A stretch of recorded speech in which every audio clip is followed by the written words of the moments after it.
Les contes de Maëfait, l'araignée tisserande.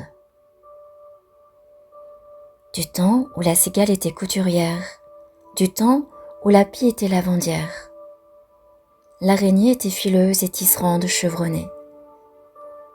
Dans un pays chaud et lointain, la nature se couvrait au printemps de plantes hautes comme des hommes.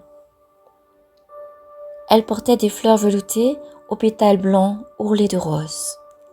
Elles étaient si belles comme, femmes et enfants, se glissaient et se promenaient entre elles pour les admirer.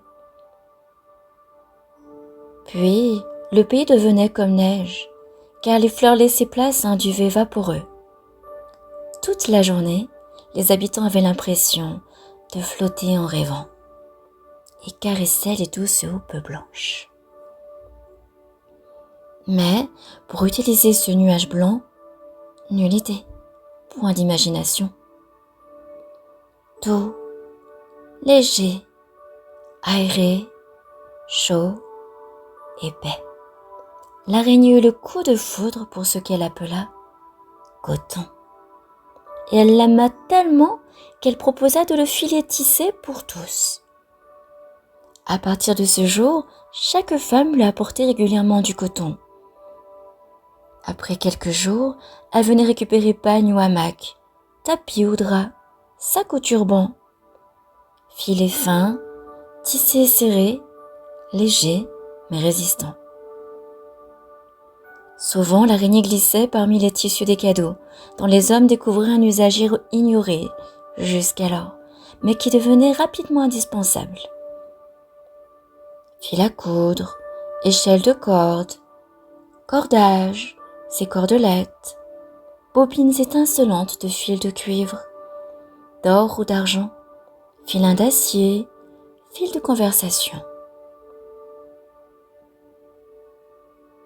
Un jour, une femme pressée revint en avance chercher sa commande. Mais quelle ne fut pas sa surprise!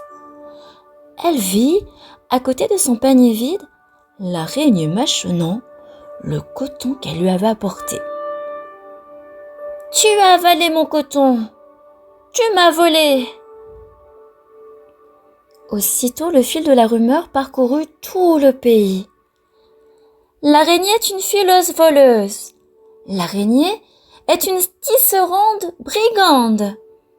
Touchée au plus profond d'elle-même, blessée, humiliée, puis indignée, l'araignée ne parvint pas à digérer ce fil de médisance.